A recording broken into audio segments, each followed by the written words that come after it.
আসসালামু আলাইকুম। আজকে সেটা হচ্ছে যে রিয়াসাত আজিমকে নিয়ে বেশ কিছুদিন আগে আমি আপনাদের সাথে একটা ভিডিওতে আমি রিয়াসাত আজিমকে নিয়ে সমালোচনা করেছিলাম। আপনারা সেটা দেখেছিলেন।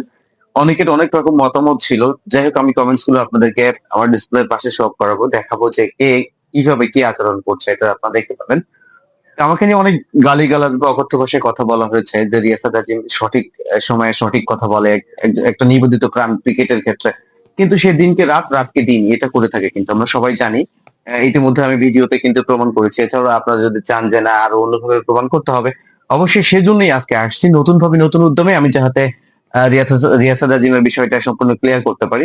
আপনার ডিসপ্লেতে ইতিমধ্যে শো করতেছে দেখতে পাচ্ছেন যে এখানে কিন্তু রিয়াসাত আজিম কিন্তু সকালে একটা নিউজ করছে। এইমাত্র একটা নিউজ দেখা যাচ্ছে। পরবর্তীতে কিন্তু আবার তিনি অর্থাৎ দেখা যাচ্ছে মুস্তাফিজকে এনওসি দিচ্ছে। তারপরেই কিনা তিনি মুস্তাফিজের দাম কিন্তু বিভিন্ন ধরনের কত দাম উঠতেছে এই ধরনের স্ট্যাটাস অথবা এই ধরনের ভিডিও কিন্তু তিনি করতেছেন।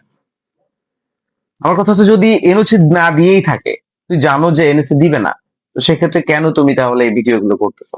আবার তুমি জানো যে এনওসি দিবে, তাহলে তুমি ভিডিও করতেছো, ওকে ফাইন ঠিক আছে, কিন্তু তুমি সকালে বলতেছো মুস্তাফিজের দাম এত হবে বা মুস্তাফিজের ভালো দামে বিক্রি হবে, কড়া দামে বিক্রি হবে আইপিএল এ, আবার বিকালে বলতেছো না বিক্রি হবে না।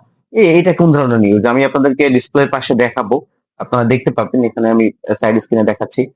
এই যে দেখা যাচ্ছে আমি কিন্তু উপরের দিকে যাচ্ছে ক্রমে, এগুলো আমরা আপনাদেরকে সব করানোর চেষ্টা করবো। ধন্যবাদ সবাইকে।